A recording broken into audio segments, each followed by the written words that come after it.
The United States of America has been blessed with the greatest Constitution ever written. It established a balance of powers between the states and the federal government, enabling us to be protected in our rights without being abused. In the words of former British Prime Minister William Gladstone, he described the U.S. Constitution as the most wonderful work ever struck off at a given time by the brain and purpose of man. James Madison described the balance of powers that was established by the Constitution in this way. He said, "The powers delegated by the proposed Constitution to the federal government are few and defined. Those which are to remain with the state governments are numerous and indefinite." Now, this statement seems a little foreign to us today, where our federal government's powers are far from few. They seem to be involved in virtually every aspect of our lives. In fact, today we see a great growing movement across the country of people asking, how do we rein in the federal government to get back to the constitutional few and defined powers that they were intended to have? Across the nation, we see numerous solutions being proposed. One such that we are starting to hear more and more people talk about is the Article 5 Convention. Found in Article 5 of the U.S. Constitution, it is often also referred to as a Constitutional Convention, Convention of States, or a CONCON.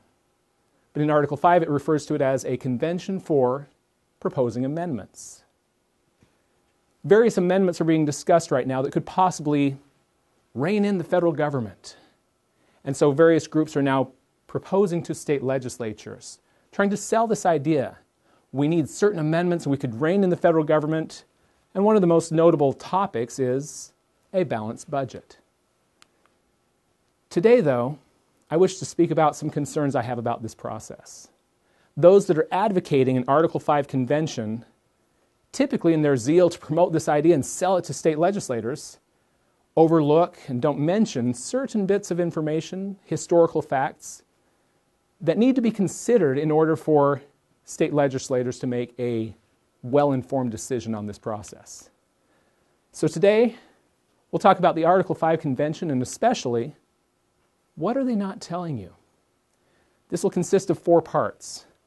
In Part 1, we'll examine 4 conflicting approaches to the Article 5 Convention.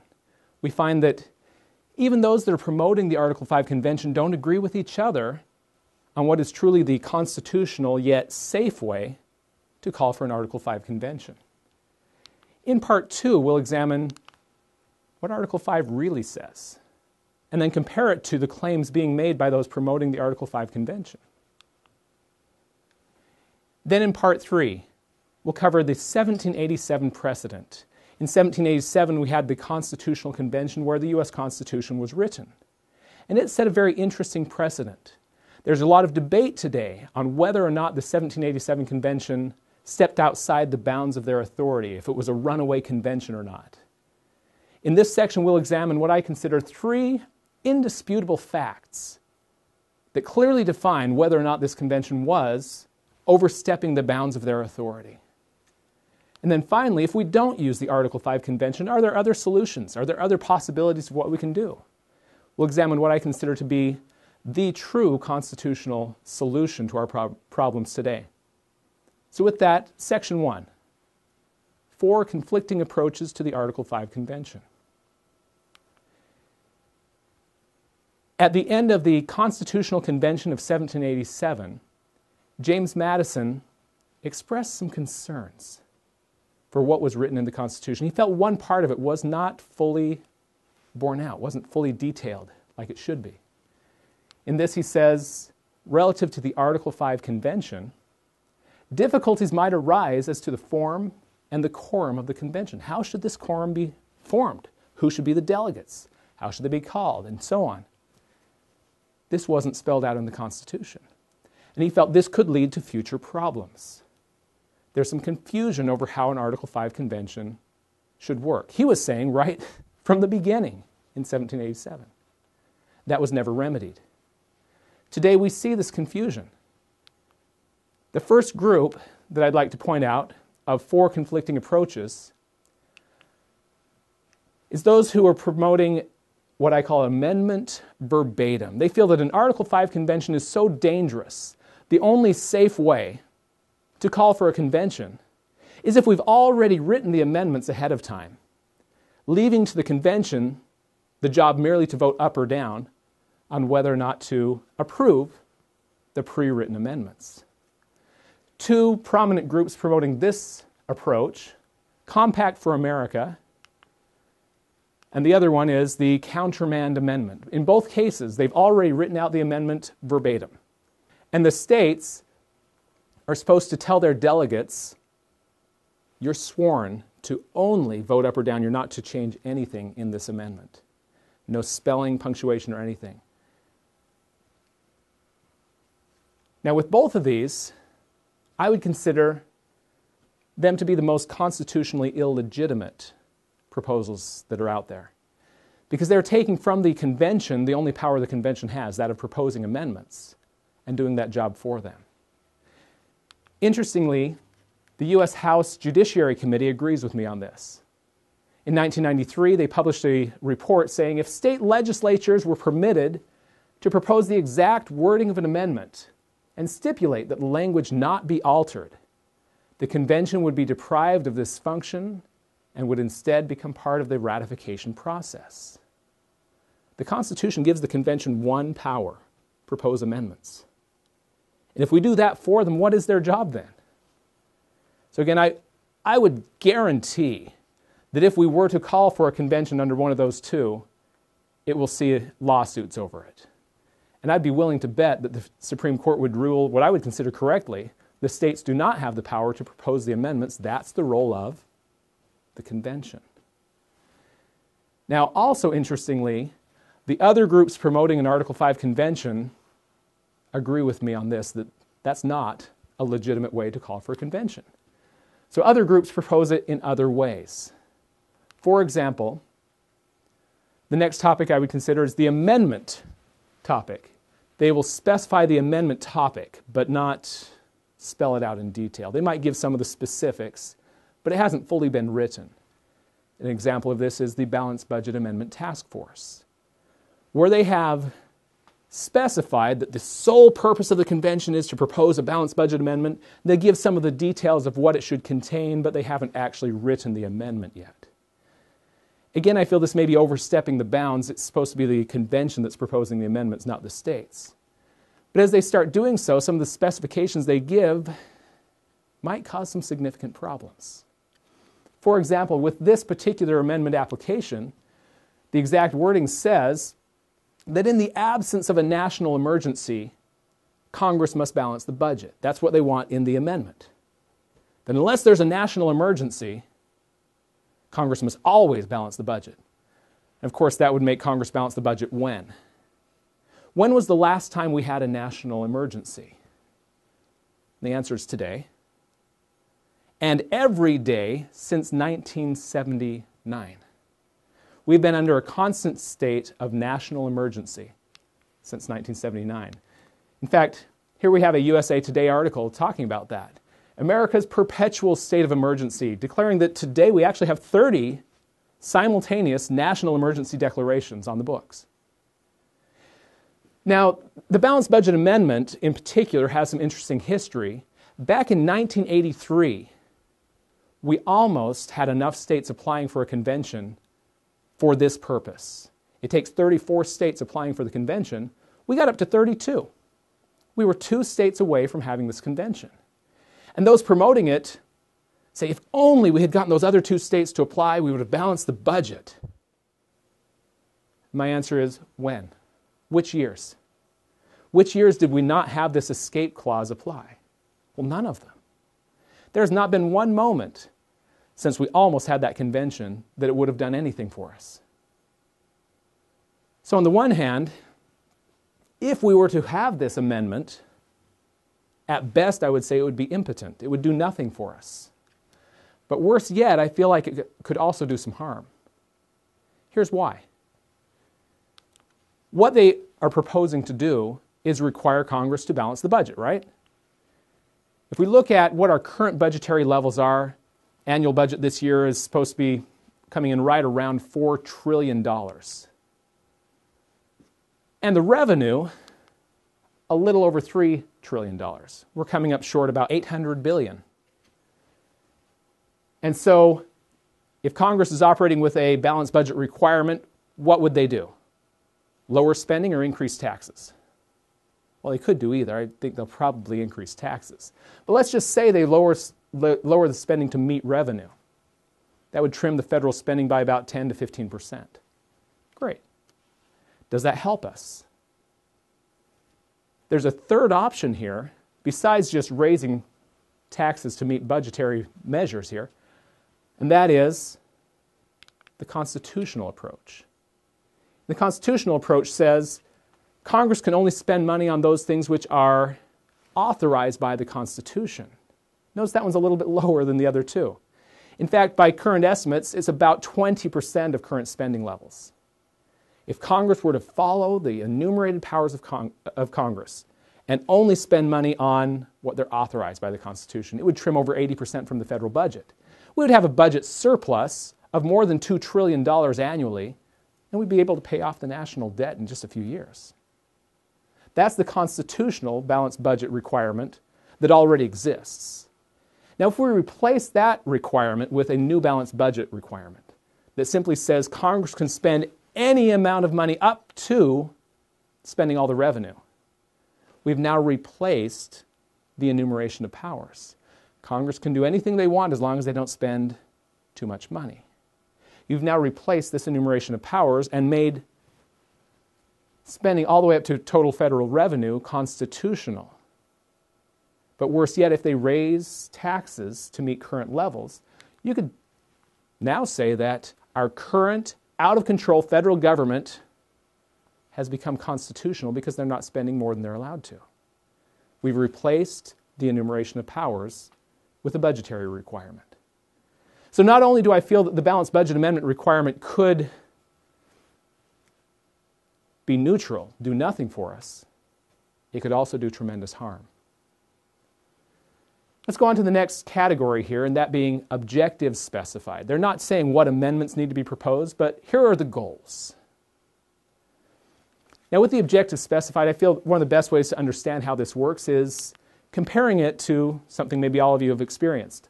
A few months ago, I received a letter from my credit card company informing me, based upon your credit score and spending history, your credit card has been given a new spending limit. Based upon that wording, can you tell me whether they are raising or lowering my credit limit? I have a credit limit now, I'm getting a new one. Is that one higher or lower? Don't know. It could be either, couldn't it? When you have an established limit and you're establishing a new one, they might be expanding or reducing my credit. In the same way, we have the Convention of States application, which sounds limiting until you understand it properly, and that is, here's exactly what it says. They want amendments that will impose fiscal restraints on the federal government. Do we have fiscal restraints in the Constitution already? Well, yes, Congress is only allowed to spend money on things that are enumerated. If we're imposing new fiscal restraints, will those fiscal restraints be higher or lower than our current levels? Does this limit the convention to only reducing? It doesn't, does it? They could set the new limits higher than the present limits. Going into the second section there, they want the amendments to limit the power and jurisdiction of the federal government. Now, doesn't the Constitution already do that? And so if we already have limits to the power and jurisdiction of the federal government, will these new limits be higher or lower? The convention, at their discretion, could go either way, couldn't they? This is not a limited convention that they're calling for. They claim it is. And then thirdly, limit the terms of office of officials and members of Congress. What limits? 5 years, 50 years? Could it be limiting or not limiting? Yes, it could. This is totally at the discretion of the convention. Now, those that are opposed to the Article 5 convention always point to, for example, the fear that the convention will run away and exceed their mandate. Is that a concern here? I would say no. I'm not worried about the convention running away because they've already been authorized to do anything they want to. You could expand federal power. The Convention of States leaves nowhere to run away to. They're calling for an open convention disguised as a limited one. Now we come to the fourth category, which is a truly open convention application. A good example of this one would be Wolfpack, a group with ties to George Soros. And what they want to do is overturn Citizens United and make all elections publicly funded and so on. But in their application, the exact wording, it does talk about the amendment that they want. But when you get to the be it therefore resolved, they just simply say, the state of such and such hereby petitions the United States Congress to call a convention for proposing amendments. They say nothing about amendment topics or anything. Everything's on the table. This is an honestly open convention, no bones about it. Now, one of the prominent promoters of the Wolfpack Amendment is a Harvard law professor by the name of Larry Lessig. He's the founder of an organization called Call a Convention, as well as Mayday PAC.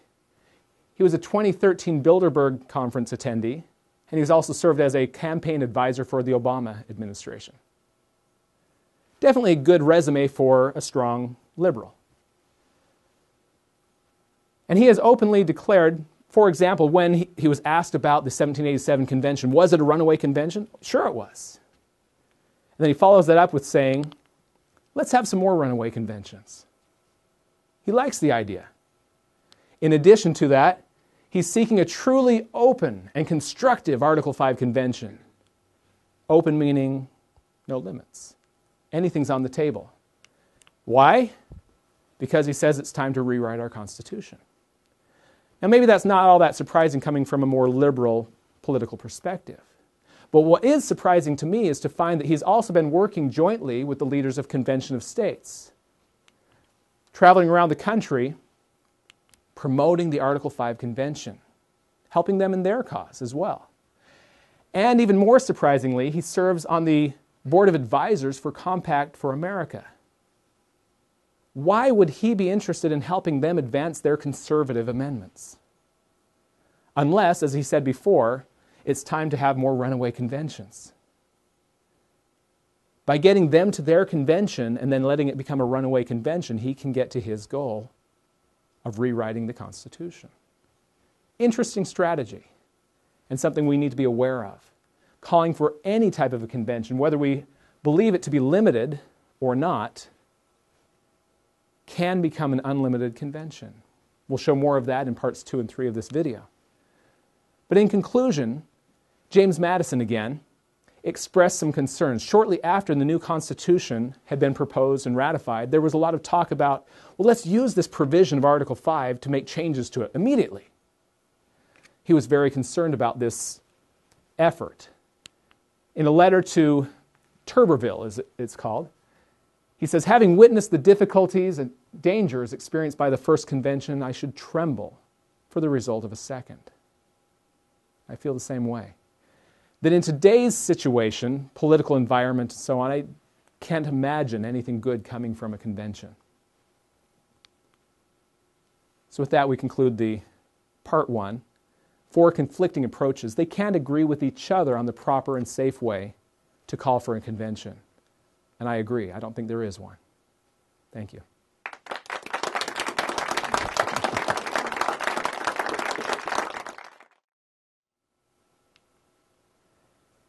Now let's look at what Article 5 really says.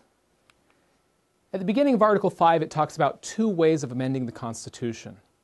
The first, which is the only way we've ever used, is when Congress proposes an amendment and then it goes out to the states for ratification. The second, the Article 5 Convention, is what we'll focus on today. The text gives power to 3 specific groups: the state legislatures, Congress, and then also to the convention itself. The beginning of Article 5 that we'll look at begins by saying the Congress, on the application of the legislatures of 2/3 of the several states, shall call a convention for proposing amendments. What power is it giving to the state legislatures? It says in the middle portion there, on the application of the legislatures of 2/3 of the several states. Seems pretty obvious. The role of the states then is to apply for a convention. And that's really all that it says there. Now we go on to Congress. Once we have 2/3 of the states having applied for a convention, then the Congress shall call a convention. Obviously then, who calls the convention? Congress. Now, anytime Congress is given a power in the Constitution, we need to look at whether or not the necessary and proper clause applies to that power. The necessary and proper clause begins by saying, the Congress shall have power to make all laws which shall be necessary and proper. And if you're trying to make look as though Congress has unlimited power to legislate, you stop there. You don't read anything further.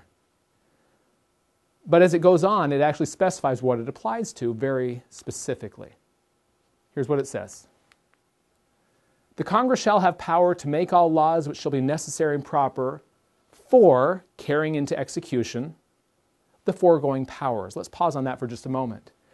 The necessary and proper clause is found in Article 1, Section 8, at the conclusion. Article 1, Section 8 is the section where it lists the enumerated powers of Congress.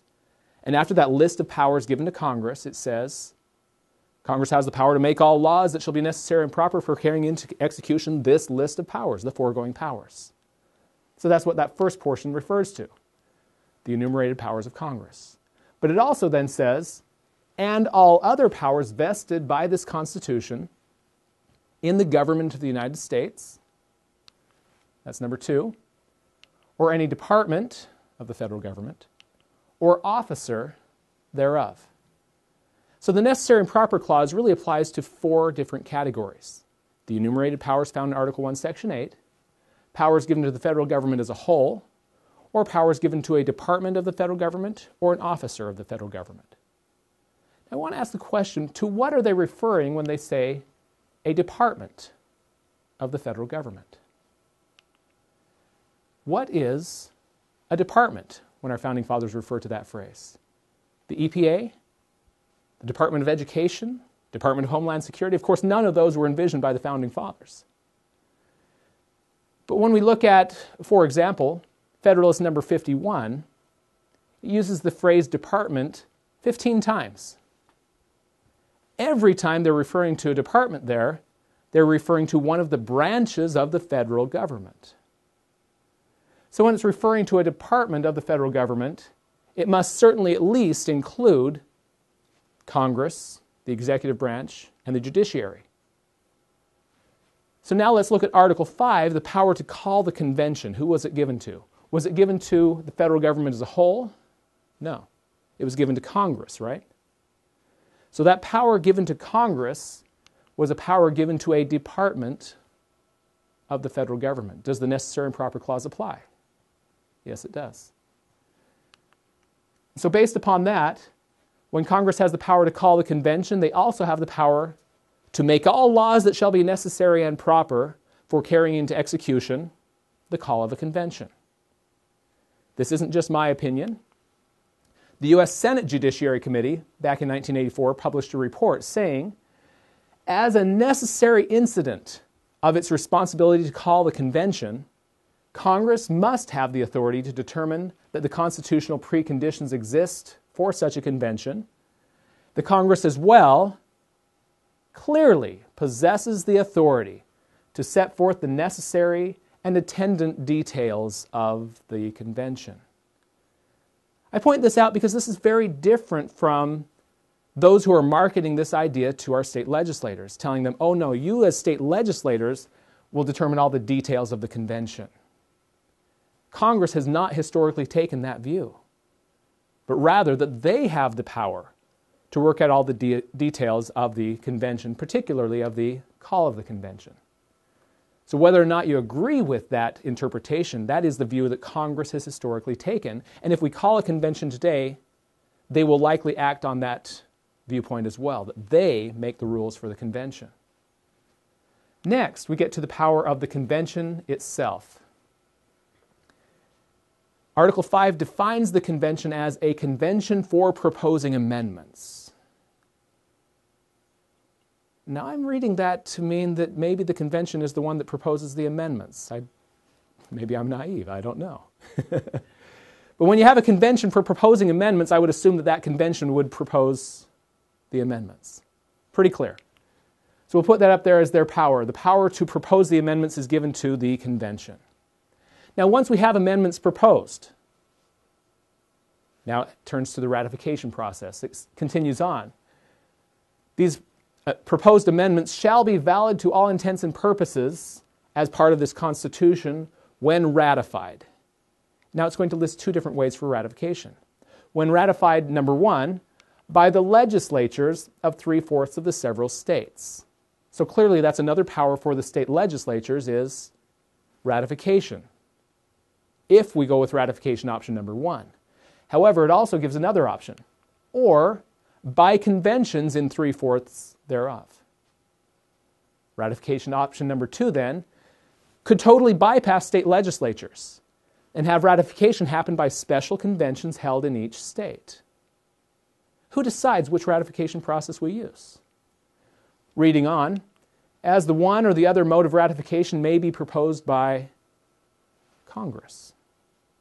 So we have another power that's given to Congress. Congress selects whether we use ratification option 1 or 2. They may choose to bypass the state legislatures entirely, like they did with the ratification of the 21st Amendment, feeling that this is more likely to be ratified if we don't go through state legislatures. And in that case of the 21st Amendment, state legislatures that were not likely to ratify, their conventions did. Interesting how Congress had some influence on that. Now there is also a third ratification option. This is not found in Article 5. This is found in Article 7 of the U.S. Constitution. A little bit of historical background first. In 1787, when our U.S. Constitution was being written, the ratification options that they had was one. They had one possibility. Ratification must be by all 13 state legislatures. That was required by the Articles of Confederation. They didn't do that. They recognized that this is unlikely to be ratified by state legislatures. In fact, in Madison's notes, they were talking about, in the convention, the state legislatures are unlikely to let go of the power that we're going to require them to let go of with this new Constitution. So we can't ratify through state legislatures. We need a new route. So the 1787 convention discarded the ratification requirements that they were under and wrote a completely new process. Found in Article 7 of the U.S. Constitution, it says the ratification of the conventions of 9 states shall be sufficient for the establishment of this Constitution. Do you see 13 states mentioned there? No, it says 9 states. They lowered the bar from all states, 13 out of 13, down to just over 2/3. 9 out of the 13 states ratify. Do you see state legislatures mentioned here? Again, no. This is similar to the ratification option number 2 there. They went for conventions in the states. Again, bypassing state legislatures, turning more close to the people. This sets an interesting precedent. A convention held today could point to 1787 and say, if that was ratified properly, if that was legitimate for the convention to change the ratification process, if they had that power, why can't we? And so a third option, if we have a convention today, they could point to the 1787 precedent and write a completely new ratification process. Ratification option number 3. Now let's compare what Article 5 says to the claims being made by those selling this idea to our state legislatures. Claim number 1. The Article 5 convention is a way that the states can bypass Congress in the amendment process. Look at this enumeration of powers. Does this look like we're bypassing Congress? In some ways, I'd say Congress may have more to do with the convention than the states do. We're not bypassing Congress there at all. Clearly, that is a myth. Sure, Congress is not the ones proposing the amendments specifically, but they have a lot of power over the convention still. Claim number 2.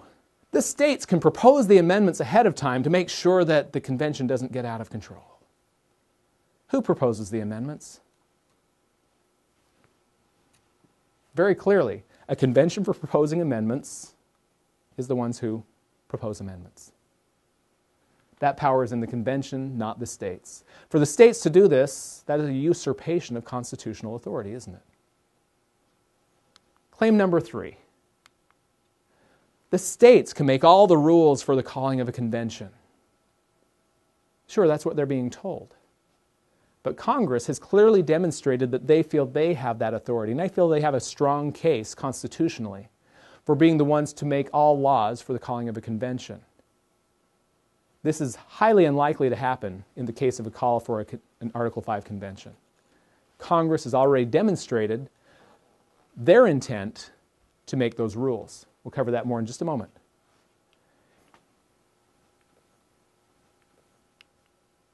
Claim number 4.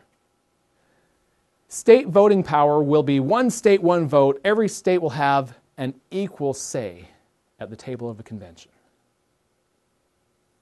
Well, first of all, that's not found anywhere in Article 5. But what we do see historically is as Congress has taken up the task of preparing for an Article 5 convention, you remember I said back in 1983 we were 2 states away from Congress having to call the convention. At that time they began proposing various bills to write the rules for the convention. 41 bills were introduced. The U.S. Congressional Research Department, that's the official research department for U.S. Congress, reports on this history saying, of the 41 bills Congress introduced, apportionment of convention delegates among the states was generally set at the formula provided for the Electoral College? That's not one state, one vote, is it? If you have a large state like California, they would get, under that method, 55 votes. A small state like Wyoming will have 3. That's very different from this one state, one vote claim that they're using to sell state legislators on this idea. Of course, for the smaller states, you wouldn't get them to sign on unless they felt they had an equal say on the table. So again, highly unlikely to have the one state, one vote when Congress has historically and consistently leaned towards the Electoral College model. And the last claim that we'll examine from convention promoters: the Supreme Court will stop Congress from influencing a convention. Surely the Supreme Court's on our side on this one, right? As we're trying to rein in the out-of-control federal government, they've historically always been our side reining in, right? Okay, that sounds a little silly. But in addition to that, you look at historical precedent and case law on the question of who has the authority to fill in the details when the Constitution is vague. Dillon versus Gloss, 1921 says, as a rule, the Constitution speaks in general terms, leaving to Congress to deal with subsidiary matters of detail as the public interests and changing conditions may require. And Article 5 is no exception to the rule. You remember James Madison's concern? Article 5 was left too vague. The courts are telling us, in areas where it is vague, who fills in the details? Congress. If the courts are consistent, they will not interfere with Congress having a lot to do with the control of the convention. So calling for a convention saying we're going to bypass Congress and the state legislatures are totally in control of this convention is really a false sales tactic.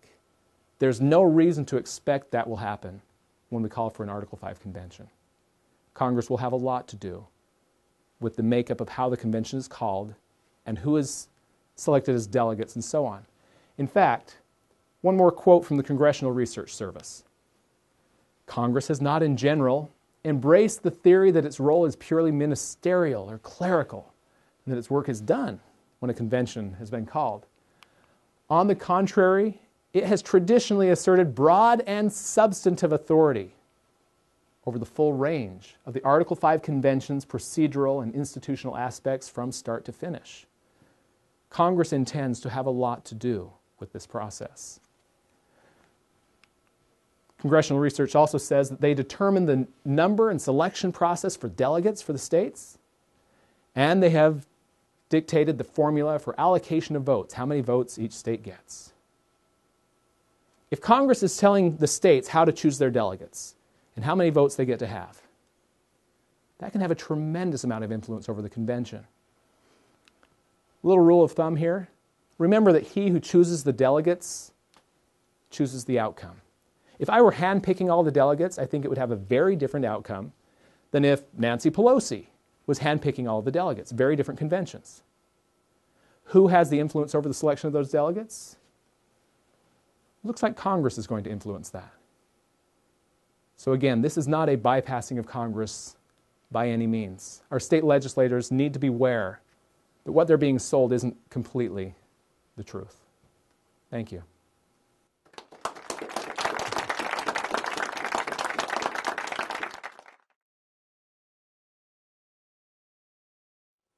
Next, let's look at the precedent set by the 1787 Constitutional Convention. There's a great debate between the two sides of this argument.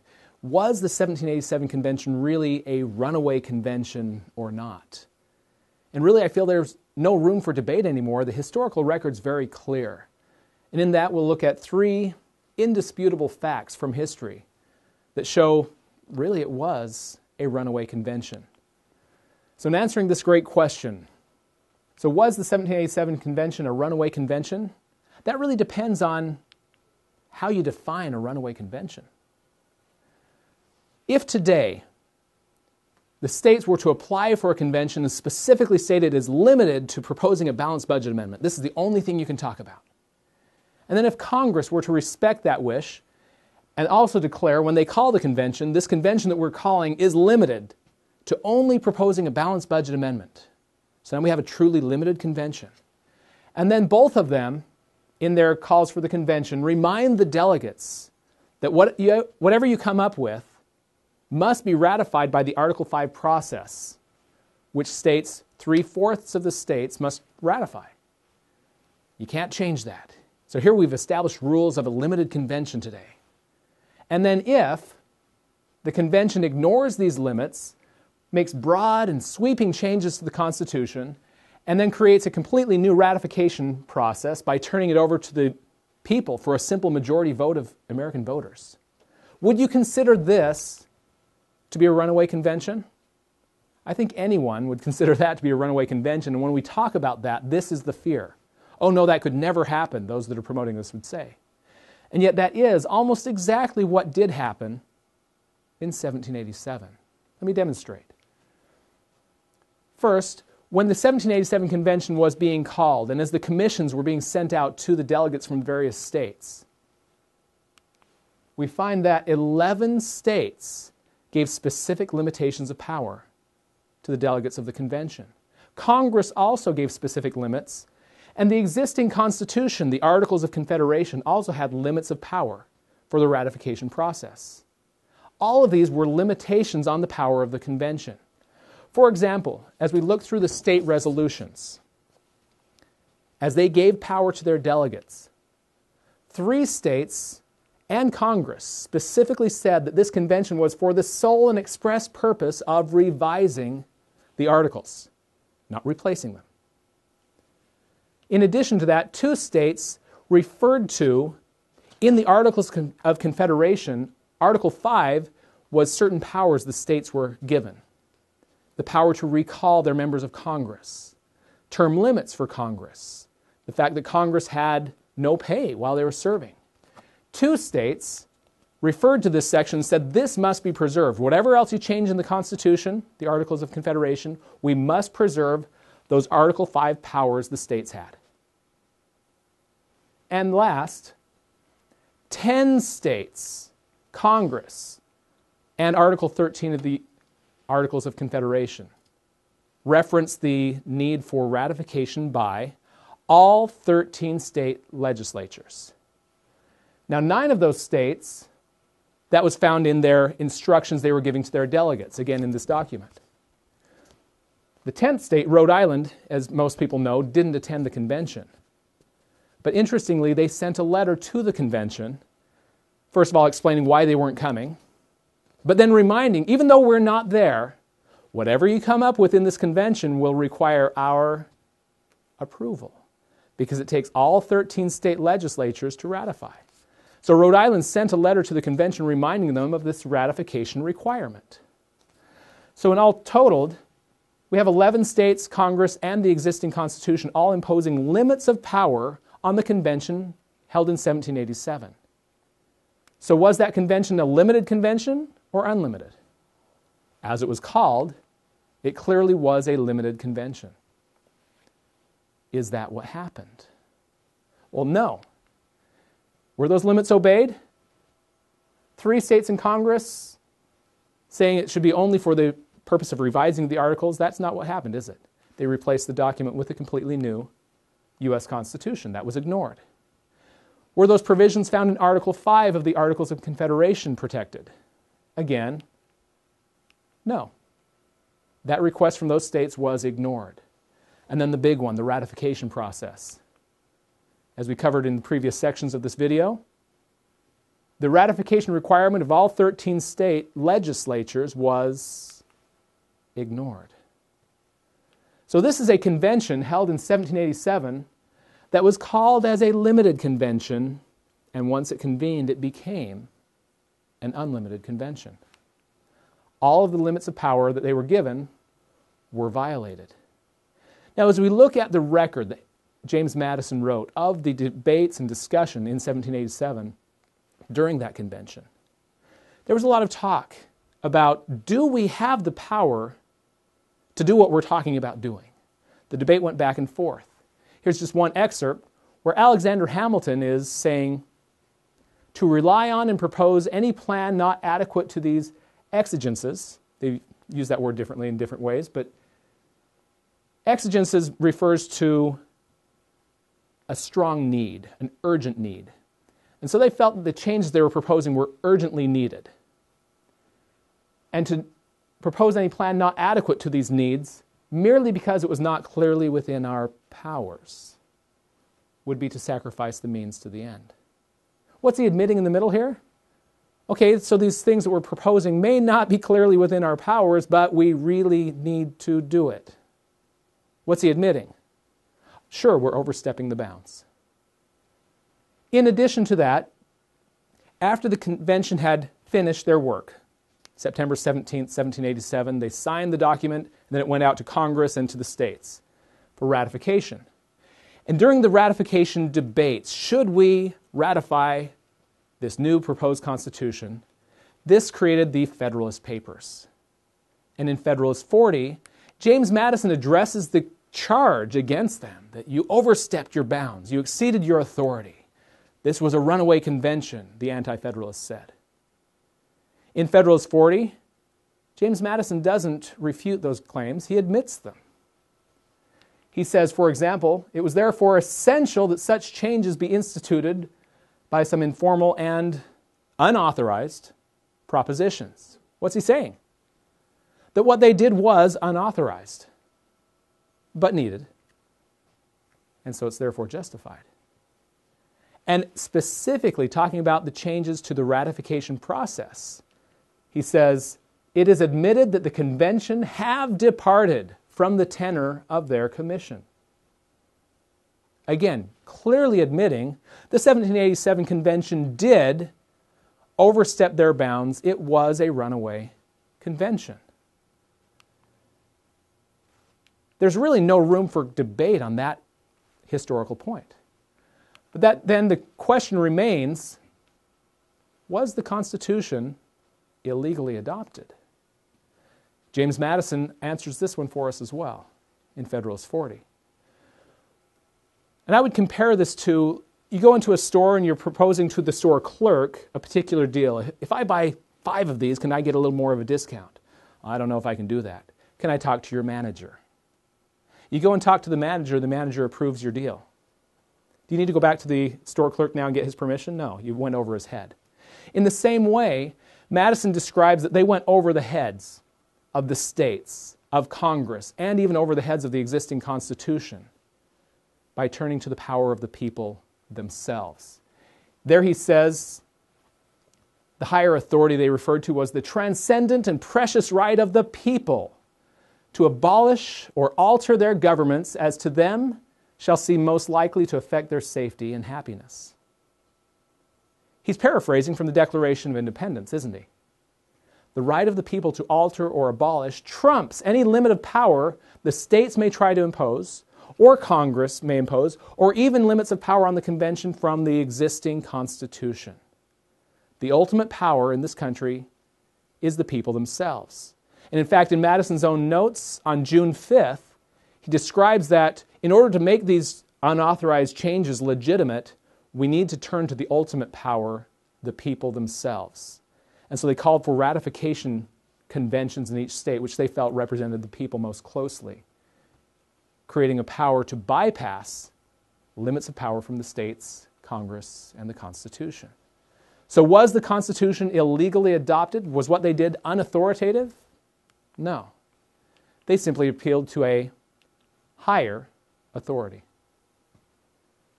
Now, what an interesting precedent that sets for today, isn't it? In 1787, a majority of states, Congress, and the Constitution all attempted to limit the power of the convention. Today, those promoting the convention are hoping that a majority of states will try to limit the scope of the convention, that Congress will respect that limitation. And they also point to the Constitution today requiring certain ratification requirements. It's very parallel. And yet in 1787, again, all those limits were ignored. If we call for a convention today, those same limits could be ignored today. And as I mentioned earlier, they did so by appealing to a higher authority, the right of the people to abolish or alter. If we hold a convention today, the precedent has been set, hasn't it? They could appeal to the precedent set by 1787. If our current Constitution is legitimate, then this power to ignore limitations and abolish or alter the existing Constitution is an inherent right that the convention holds if they turn the ratification over to the people. Interesting. Now, in summary of the three sections we have reviewed, in the first section we had the four conflicting approaches where those promoting an Article 5 convention can't even agree with each other on the only safe and constitutional way of applying for a convention. Many of these amendment proposals are impotent, will do nothing for us, and in many cases they're even harmful, even if they're passed just as written. But in part two, we talked about how Congress has demonstrated their intent to control the call of a convention and that the courts have generally supported them in that. Part three, the historical precedent, the 1787 convention, shows the convention has the inherent right to alter or abolish our existing Constitution and to change the ratification process. This brings us back to, again, Madison's warning when he was concerned they were trying to call for an Article 5 convention right away after the new Constitution was formed. He says, if a general convention were to take place for the avowed and sole purpose of revising the Constitution, he's talking about a limited convention, sole purpose of just making some changes to the Constitution. An election into it would be courted by the most violent partisans on both sides. It would no doubt contain individuals of insidious views who might have the dangerous opportunity of sapping the very foundations of the fabric. Is our political environment today any different? Is it any better than it was then? I'm afraid it's worse than it was then. He then concludes, having witnessed the difficulties and dangers experienced by the first convention, I should tremble for the result of a second. I think we've clearly shown there are some significant details that have not been shown by those promoting the Article 5 convention that need to be considered. This convention has the inherent power to propose anything that they desire and to change the ratification process. This concludes part 3. In our next section, we'll explore other options for how to rein in our out-of-control government. Thank you.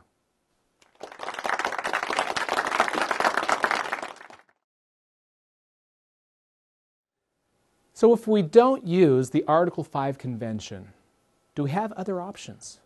What is the solution? If you're a state legislator viewing this video, the first thing I would recommend If your state is on record applying for an Article 5 convention, please sponsor an effort to rescind your application for an Article 5 convention. This is a dangerous avenue that we should not be pursuing at this time. If there are bills coming up in your legislative session proposing this, please help defeat them. We need to make sure that we preserve the Constitution. But what options are available to our state legislators? I propose that state legislators should use Article 6, the Article 6 solution. What is Article 6? There are two clauses I want to point out. First, we'll go to Clause 3 of Article 6, where it says that all elected officials shall be bound by oath or affirmation to support this Constitution. Now that means that not only are members of the federal government swearing an oath to uphold the Constitution, but our governors, our state legislators, our city councilmen, every level of government is required to swear an oath to the federal Constitution. Why? Well, again, fortunately, James Madison answers this question for us. In Federalist number 44, he poses the question, why are our state-level magistrates, as he refers to them, required to not only swear an oath to their state constitutions, but also to the federal? And he says that the state officials have the duty to give effect to the Constitution. By you swearing an oath to uphold the Constitution, that especially means even if the federal government is not.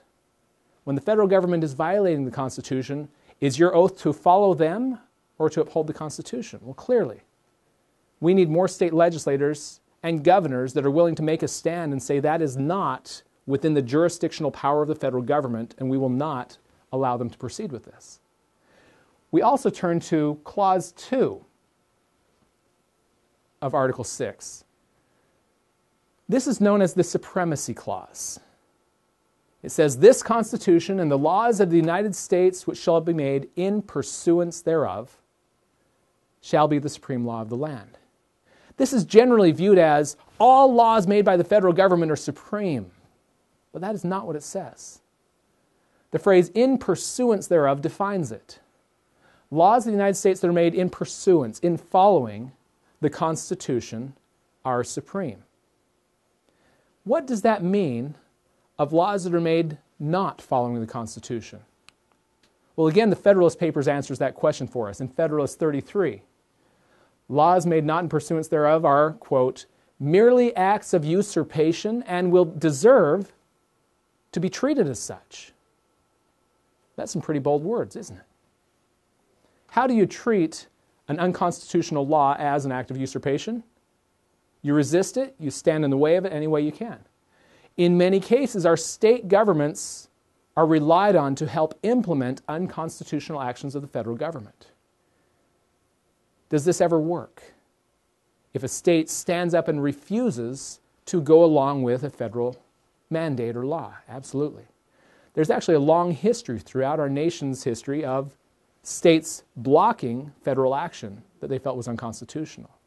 One of the most recent examples is the 2005 Real ID Act, where initially 12 state legislatures stood up and said, we will not be implementing the Real ID Act in our state. How did the federal government respond? They pushed back the implementation deadline. And by the time they got to the new deadline, 28 states were saying no. And at this point, although they're trying to work it in the back door, the Real ID Act itself looks like it won't be required to be implemented by those states that are refusing to do so. They have won on that battle. There are many examples of this that could be given. But the point is, if our state legislators and our governors take their oath seriously, their job is to give effect to the Constitution to protect us from unconstitutional acts of the federal government. Now, the media will often portray this as a crazy idea. This is referred to as nullification or interposition. There's a long and rich history of this concept.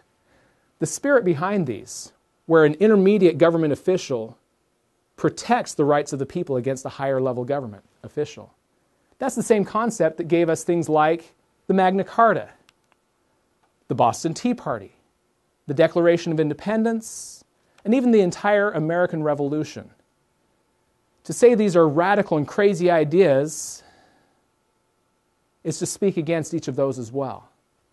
Our state legislators need to again have this spirit of protecting the rights of the people against the abuses of the federal government. They are the ones that are to interpose on our behalf. Now, as individuals, what can we as Americans that are concerned do to help return our country to the limited constitutional form of government we were intended to have? President James Garfield gave us a good perspective. He said, "Now, more than ever before, the people are responsible for the character of their Congress. If that body be ignorant, reckless, and corrupt, it is because the people tolerate ignorance, recklessness, and corruption. If it be intelligent, brave, and pure, it is because the people demand these high qualities to represent them in the national legislature." Now I ask, who does that place the blame on? Is it really an out-of-control Congress that's the problem? Or is it the people that continually elect them? Is it the people that continue to support them? Well, not my senator, he's a good one. Is he? Do you know his voting record? Is he protecting your rights? Is he following the Constitution? The problem we have in Washington, D.C., they don't follow the rules for one reason. We, the American people, don't know the rules.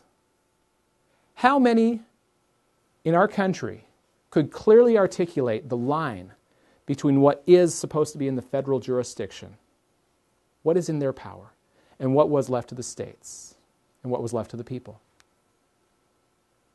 When we understand and demand adherence to the federal Constitution, it will be upheld. Thomas Jefferson gives us two great quotes on this topic. "If a nation expects to be ignorant and free, it expects what never was and never will be." Those promoting this Article 5 convention as the solution are trying to do this impossibility. They're trying to preserve our freedom while our nation is ignorant of those principles of liberty, of the limits of power of the Constitution. They're trying to achieve what never was and never will be. What then is the solution ultimately? Again from Thomas Jefferson.